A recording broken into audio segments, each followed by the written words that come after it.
प्रश्न देखते हैं। पहला प्रश्न है, डैश में मुस्लिम लीग ने देश के पश्चिम, उत्तर तथा पूर्वी क्षेत्रों में मुसलमानों के लिए स्वतंत्र राज्यों की मांग करते हुए एक प्रस्ताव जारी किया था। तो ये प्रस्ताव किस वर्ष जारी हुआ था?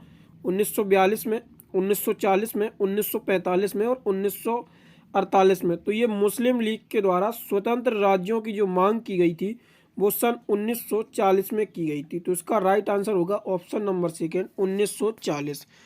मुस्लिम लीग की स्थापना जो कि 30 दिसंबर 1906 में मुस्लिम लीग की स्थापना ढाका में, कहाँ पे? ढाका में, जो कि वर्तमान समय में बांग्लादेश में है, यहाँ पे होती है। और ये किसके द्वारा की जाती है मुस्लिम लीग की स्थापना? तो जो मुस्लिम लीग की स्थापना है वो आगा खां के द्वारा 1906 में ये मुस्लिम लीग की स्थापना की जाती है। अगला प्रश्न देखते हैं। ये सीरीज आप लोगों की SSC GD previous year question की सीरीज चलाई जा रही है। अगर आप लोग इस सीरीज से अभी तक नहीं जुड़े हैं तो आप लोग इस सीरीज से ज़रूर जुड़ें। ये इस सीरीज का 13वां वीडियो है एसएससी जीडी प्रीवियस ईयर में। आप लोगों के लिए ये सीरीज बहुत ज़्यादा इम्पोर्टेंट है, तो आप लोग इस सीरीज से ज़रूर जुड़ें और ये वीडियो पूरा ज़रूर अंत तक देखें। लास्ट में आपसे एक प्रश्न भी पूछा है, उसका आंसर आप लोग कमेंट बॉक्स में ज़रूर दें। तो प्रश्न देखते हैं। प्रश्न है, प्रथम पंचवर्षीय योजना की अवधि के बीच थी 1980 से 1985, 1951 से 1956, 1910 से 1915, 1960 से 1935। तो जो प्रथम पंचवर्षीय योजना थी वो 1951 से 1956 की अवधि के बीच चलाई गई थी।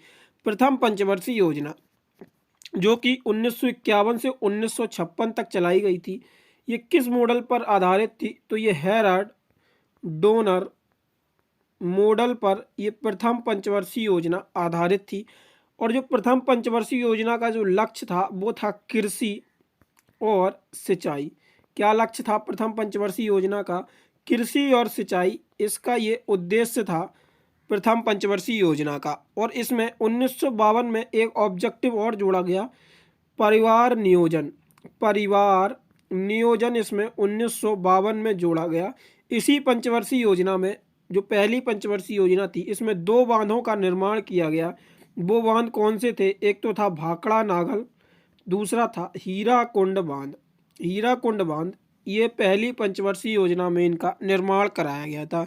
पहली पंचवर्षीय योजना में जो लक्ष्य रखा था ग्रोथ का वो कितना रखा गया था? 2.1%। और हमने प्राप्त कितना किया था? तो हमने 3.6% जो पहली पंचवर्षीय योजना में ग्रोथ थी वो प्राप्त की थी। अगला प्रश्न देखते हैं। अगला प्रश्न है, राधा रेड्डी और राजा रेड्डी किस नृत्य के प्रसिद्ध प्रतिपादक हैं? कुचिपुड़ी, कथकली, भरतनाट्यम, मोहिनीअट्टम। तो इसका राइट आंसर क्या होगा? तो इसका राइट आंसर होगा ऑप्शन नंबर 1, कुचिपुड़ी। राधा रेड्डी और राजा रेड्डी जो है वो कुचिपुड़ी नृत्य से संबंधित है। यहाँ पे आपको हम कुचिपुड़ी नृत्य की एक ट्रिक बताते हैं।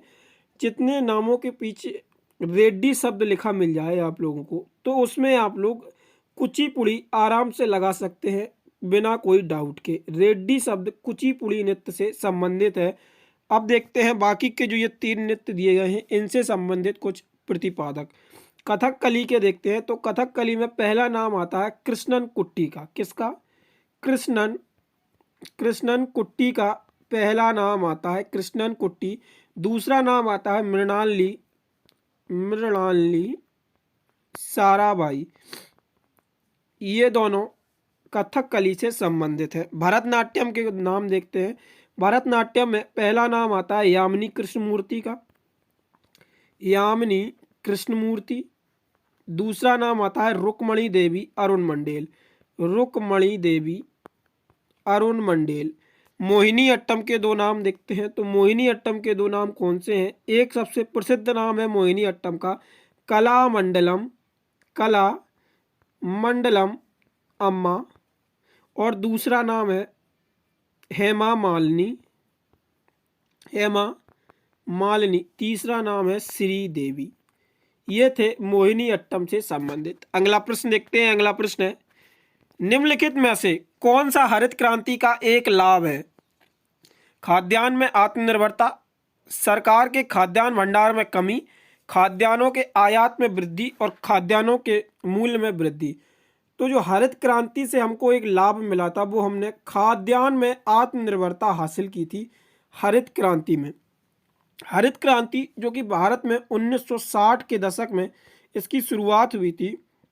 और भारत के हरित क्रांति का जनक किसको कहा जाता है, तो वो डॉक्टर एम.एस. स्वामीनाथन को भारतीय हरित क्रांति का जनक कहा जाता है। और विश्व हरित क्रांति का जनक किसको कहा जाता है, तो विश्व हरित क्रांति का जो जनक कहा जाता है वो नॉर्मन बोरलॉग को विश्व हरित क्रांति का जनक कहा जाता है। अगला प्रश्न देखते हैं। अगला प्रश्न है, तीसरी पंचवर्षीय योजना का उद्देश्य भारत को डैश बनाना था, आत्मनिर्भर, एक सूचना तकनीकी राष्ट्र, आश्रित और नियोन। तो तीसरी पंचवर्षीय योजना का जो उद्देश्य था वो भारत को आत्मनिर्भर बनाना था। तीसरी पंचवर्षीय योजना, इसका समय क्या था, तो तीसरी पंचवर्षीय योजना का जो समय था वो 1961 से 1966 तक ये तीसरी पंचवर्षीय योजना का समय था। तीसरी पंचवर्षीय योजना जो थी वो किस पे आधारित थी, तो तीसरी पंचवर्षीय योजना गाडगी योजना पर आधारित थी। ये तीसरी पंचवर्षीय योजना, तीसरी पंचवर्षीय योजना में भी आईडीबीआई और यूटीआई सेटअप किया गया था। तीसरी पंचवर्षीय योजना में ही बोकारो स्टील प्लांट जो कि झारखंड में है वर्तमान समय में, ये इस्टेब्लिश किया गया था। और ये रूस की सहायता से बोकारो स्टील प्लांट को स्थापित किया गया था। ये थे तीसरी पंचवर्षीय योजना के कुछ मुख्य उद्देश्य। और इसमें जो इसका पूरा जो उद्देश्य था वो भारत को आत्मनिर्भर बनाना था। अगला प्रश्न देखते हैं। अगला प्रश्न है, ईनाम गांव भारत के किस राज्य में स्थित है, महाराष्ट्र, पंजाब, मध्य प्रदेश और केरल यहाँ पे होगा। तो जो ईनाम गांव है वो भारत के किस राज्य में स्थित है, तो इसका राइट आंसर होगा महाराष्ट्र। महाराष्ट्र में ही ईनाम गांव स्थित है। अगला प्रश्न देखते हैं। अगला प्रश्न है, गंगोत्री हिमनद किस राज्य में स्थित है, अरुणाचल प्रदेश, उत्तराखंड, सिक्किम और हिमाचल प्रदेश। तो जो गंगोत्री हिमनद है वो उत्तराखंड में स्थित है, तो इसका राइट आंसर होगा उत्तराखंड।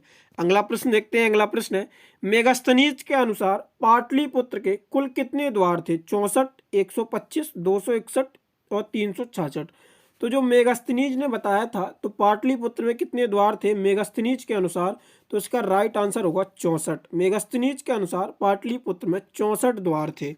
अगला प्रश्न देखते हैं। अगला प्रश्न है, भारतीय संविधान का कौन सा अनुच्छेद उपाधियों के अंत से संबंधित है, 16, 19, 17 और 18। तो जो भारतीय संविधान में उपाधियों के अंत से संबंधित अनुच्छेद है ये कौन सा है, तो इसका राइट आंसर होगा अनुच्छेद 18 जो कि उपाधियों के अंत से संबंधित है। ये जो आप लोगों को अनुच्छेद दिख रहे हैं ये भाग 3 के मौलिक अधिकारों में आते हैं।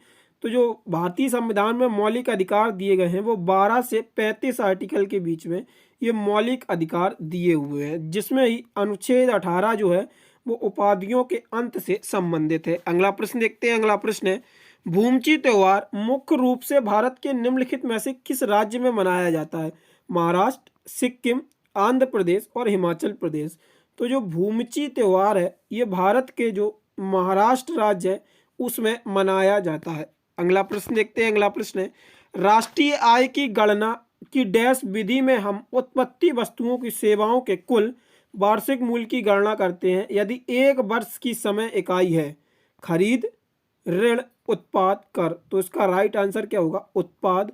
तो यहाँ पे आप लोगों को ब्लैंक दिख रहा है, यहाँ पे उत्पाद आएगा, तो इसका राइट आंसर होगा उत्पाद। अगला प्रश्न देखते हैं। अगला प्रश्न है, निम्नलिखित में से किस खिलाड़ी को प्रथम राजीव गांधी खेल रत्न पुरस्कार दिया गया था, सचिन तेंदुलकर, साइना नेहवाल, मेजर ध्यानचंद, विश्वनाथ आनंद। तो उसका राइट आंसर क्या होगा, तो उसका राइट आंसर होगा विश्वनाथ आनंद। विश्वनाथ आनंद को सर्वप्रथम राजीव गांधी खेल रत्न अवार्ड से पुरस्कारित किया गया था। और वर्तमान समय में जो राजीव गांधी खेल रत्न पुरस्कार है इसका नाम बदलकर मेजर ध्यानचंद खेल रत्न पुरस्कार कर दिया गया है। अगला प्रश्न देखते हैं। अगला प्रश्न है, कुचिपुड़ी किस नृत्य शैली के लिए व्यापक रूप से जाने जाते हैं, कथकली, सत्रिया, कुचिपुड़ी, मोहिनीअट्टम। तो जो कुचिपुड़ी है वो कथकली नृत्य शैली के लिए जाने जाते हैं। अभी मैंने आप लोगों को और प्रश्न नंबर 3 में कथकली के 2 महत्वपूर्ण नाम बताए थे जो प्रतिपादक हैं। पहला बताया था कृष्णन कुट्टी का, दूसरा बताया था मृणालिनी साराभाई का। अगला प्रश्न देखते हैं। अगला प्रश्न है, कौन सा अनुच्छेद राष्ट्रपति को किसी राज्य के राज्यपाल को एक निकटवर्ती संघ राज्य क्षेत्र में प्रशासक के रूप में नियुक्त करने का अधिकृत करता है? इस प्रश्न में पूछा गया है किस अनुच्छेद के तहत राष्ट्रपति किसी राज्यपाल को एक से अधिक राज्य और केंद्र शासित प्रदेशों का शासन दे सकता है? अनुच्छेद 239 के 2 के तहत, अनुच्छेद 231 के 2 के तहत, अनुच्छेद 238 के 2 के तहत और अनुच्छेद 237 के 12 के तहत। तो राष्ट्रपति किसी राज्य के राज्यपाल को एक निकटवर्ती संघराज्य क्षेत्र के प्रशासक के रूप में नियुक्त कर सकता है। ये अनुच्छेद 239 2 के में वर्णित है। तो इसका राइट आंसर होगा ऑप्शन नंबर 1। अगला प्रश्न देखते हैं। अगला प्रश्न है, निम्नलिखित में से किसने वंदे मातरम गीत लिखा था? लाल माखन सिंह ने, अनित चंद्र बनर्जी ने, बंकिम चंद्र चट्टोपाध्याय ने, तो वीर सिंह सावलिंकर ने। तो जो वंदे मातरम गीत है वो बंकिम चंद्र चट्टोपाध्याय के द्वारा लिखा गया था। तो इसका राइट ऑप्शन होगा ऑप्शन नंबर 3। अगला प्रश्न देखते हैं। अगला प्रश्न है, डैश 2019 में भारत की संसद का एक अधिनियम है जो 3 तलाक को अपराध मानता है। महिला संरक्षण अधिनियम, मुस्लिम महिला विवाह पर अधिकारों का संरक्षण अधिनियम, लैंगिक अपराधों से बालकों का संरक्षण अधिनियम, महिला अधिकार अधिनियम। तो इसका राइट आंसर होगा मुस्लिम महिला विवाह पर अधिकारों का संरक्षण अधिनियम। ये 2019 की भारतीय संसद ने एक अधिनियम बनाया था जो 3 तलाक को अपराध मानता है। तो इसका राइट ऑप्शन होगा ऑप्शन नंबर 2। अगला प्रश्न देखते हैं। अगला प्रश्न है, पारिस्थितिकी पिरामिड का आधार सामान्यतः चौड़ा होता है। यह डैश की ओर अकीर्ण होता है, सिरे पे, शीर्ष पे, तल पे और केंद्र पे। तो इसका राइट आंसर क्या होगा? ये शीर्ष पे जो है वो अकीर्ण होता है, जो पारिस्थितिकी पिरामिड होता है उसका आधार। अगला प्रश्न देखते हैं। अगला प्रश्न है, देशों के केंद्रीय बैंकों द्वारा धारित विदेशी मुद्रा परिसंपत्ति है। स्थानीय विनिमय दर, विनिमय साख नियंत्रण, विदेशी मुद्रा रिजर्व। तो इसका राइट आंसर होगा विदेशी मुद्रा रिजर्व। अगला प्रश्न देखते हैं। अगला प्रश्न है, डैश भारत का पहला राज्य है जिसने पूरे राज्य में सभी घरों की छत के वर्षा जल संरक्षण ढांचे को अनिवार्य कर दिया। जो जल संग्रह ढांचा होता है, रेन वाटर हार्वेस्टिंग को सभी घरों में नक्शे में मैंडेटरी कर दिया है। तो ये कौन सा राज्य बना है? आंध्र प्रदेश, गुजरात, तमिलनाडु, उत्तर प्रदेश। तो इसका राइट आंसर होगा तमिलनाडु। तमिलनाडु ने जल संरक्षण ढांचे को अनिवार्य रूप से लागू कर दिया है। अगला प्रश्न देखते हैं। अगला प्रश्न है, गोपाल प्रसाद दुबे किस नृत्य शैली के लिए पद्मश्री से सम्मानित किया गया था? कुचिपुड़ी, मोहिनी अट्टम, यहाँ पे मोहिनी अट्टम होगा, मणिपुरी, छऊ। तो इसका राइट आंसर होगा छऊ। छऊ नृत्य शैली को गोपाल प्रसाद दुबे को पद्मश्री से सम्मानित किया गया था। अगला प्रश्न देखते हैं। अगला प्रश्न है, golden quadrilateral super highway Delhi dash Chennai और मुंबई को जोड़ता है। झांसी, देहरादून, नागपुर, कोलकाता। तो इसका राइट आंसर होगा कोलकाता। जो गोल्डन क्वाड्रिलेटरल सुपर हाईवे है ये दिल्ली, कोलकाता, चेन्नई और मुंबई को जोड़ता है। अगला प्रश्न देखते हैं। अगला प्रश्न है, क्रिकेट में 2 क्रिकेट विकेटों के बीच की दूरी कितनी होती है? 21 गज, 23 गज, 22 गज, 24 गज। तो क्रिकेट में जो 2 विकेटों के बीच की दूरी होती है वो 22 गज दूरी होती है। तो इसका राइट आंसर होगा ऑप्शन नंबर 3। अगला प्रश्न देखते हैं। अगला प्रश्न है, अपने पहले चरण में राष्ट्रीय ग्रामीण रोजगार गारंटी अधिनियम का विस्तार से पहले कितने जिलों को आवर्ती कवर्ड किया गया था? 300 जिले, 400 जिले, 200 जिले, 500 जिले। तो उसका राइट आंसर होगा 200 जिले। जो राष्ट्रीय ग्रामीण रोजगार गारंटी अधिनियम था उसमें प्रथम 200 जिलों को शामिल किया गया था। अगला प्रश्न देखते हैं। अगला प्रश्न है, भारत में हरित क्रांति के दूसरे चरण की अवधि क्या थी? 1960 के दशक से मध्य 1970 के दशक तक, 1970 के दशक से मध्य 1980 के दशक तक, 1950 के दशक से मध्य 1960 के दशक के मध्य तक और 1980 के दशक से मध्य 1990 के दशक तक। तो जो भारत में हरित क्रांति की दूसरी चरण की अवधि थी वो 1950 के दशक से मध्य 1960 के दशक तक थी। तो इसका राइट आंसर होगा ऑप्शन नंबर 3। अगला प्रश्न देखते हैं। अगला प्रश्न है, पृथ्वी के संदर्भ में सही कथन की पहचान कीजिए। ध्रुवों और भूमध्य रेखा की ओर जाने पर पृथ्वी का व्यास घटता है। ध्रुवों से भूमध्य रेखा की ओर जाने पर पृथ्वी की त्रिज्या बढ़ती है। ध्रुवों तक आने तक भूमध्य रेखा का व्यास बढ़ता है। ध्रुवों से भूमध्य रेखा की ओर जाने पर पृथ्वी की त्रिज्या घटती है। तो इसमें कौन सा कथन सत्य है ये आपको पहचानना है। तो इसका राइट आंसर क्या होगा? तो इसका राइट आंसर होगा ऑप्शन नंबर सेकंड। ध्रुवों से भूमध्य रेखा की ओर जाने पर पृथ्वी की जो त्रिज्या है वो बढ़ जाती है। अब देखते हैं, पिछले वीडियो में हम लोगों ने आपसे एक प्रश्न पूछा था जिसका आंसर सभी लोगों ने सही दिया था। तो भारतीय संविधान का कौन सा अनुच्छेद राज्य की सरकार के कार्य का संचालन करता है? ये हमने पिछले वीडियो में आपसे प्रश्न पूछा था।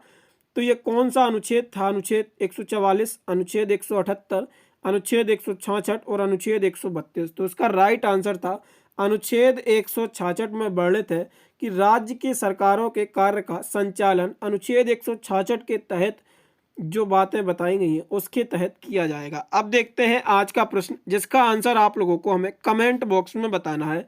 तो आज का प्रश्न है, प्रथम पंचवर्षीय योजना की अवधि क्या थी? 1980 से 1985, 1951 से 1956, 1910 से 1915 और 1960 से 1965। तो इसका आंसर आप लोगों को हमें कमेंट बॉक्स में बताना है। अगर आप लोगों को वीडियो पसंद आई हो तो वीडियो को लाइक करें और अपने दोस्तों के साथ ज़्यादा से ज़्यादा शेयर करें और वीडियो को ज़्यादा से ज़्यादा अपने ग्रुप में फैला दीजिए। चैनल पर नए हैं तो सब्सक्राइब कर लीजिए। आप लोग इन प्रश्नों का ऑनलाइन टेस्ट जरूर दिया करें। ऑनलाइन टेस्ट आप लोगों को हमारी वेबसाइट पे मिल जाएगा इन प्रश्नों का देने के लिए, जिसका लिंक हम लोगों ने डिस्क्रिप्शन में दे रखा है। वहाँ से आप लोग इन प्रश्नों का ऑनलाइन टेस्ट दे सकते हैं और पीडीएफ प्राप्त करने के लिए आप लोग हमारे टेलीग्राम चैनल से ज़रूर जुड़ जाइए। प्रश्नों का ऑनलाइन टेस्ट पीडीएफ प्राप्त करें और इन प्रश्नों को बार बार रिवाइज करें। ये प्रश्न आप लोगों के एज इट इज़ बनेंगे परीक्षा में, क्योंकि ये प्रीवियस ईयर क्वेश्चन है और प्रीवियस ईयर क्वेश्चन से आप लोगों को एनालिसिस हो जाएगा कि एसएससी किस तरीके के प्रश्न पूछता है। तो आप लोग ऑनलाइन टेस्ट जरूर दिया करें। धन्यवाद। बाकी मिलते हैं अगले वीडियो में।